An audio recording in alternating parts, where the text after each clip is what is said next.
Pooja's kitchen ஒரு family drama சேனல்னு போன வீடியோல பேசியிருந்தோம். ரீசெண்டா அவங்க போட்ட வீடியோவில் அதை கரெக்டா ப்ரூவ் பண்ணிருக்காங்க. அந்த வீடியோல கோவிலுக்கு பால் குடம் எடுக்க போறேன்னு பதிவிட்டிருப்பாங்க.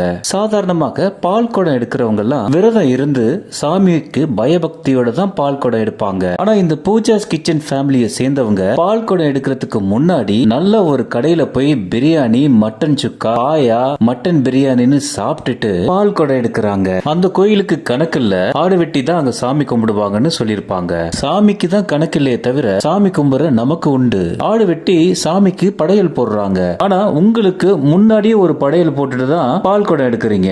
சாமியை எப்படி கும்பிடுன்னு கூட தெரியாத இந்த குடும்பம் சாமியை கூட கமர்ஷியல் ஆக்கிட்டாங்க பாருங்க. பால் குடத்தை தலையில வச்சுக்கிட்டு பேசிக்கிட்டே விளாக் போடுறாங்க.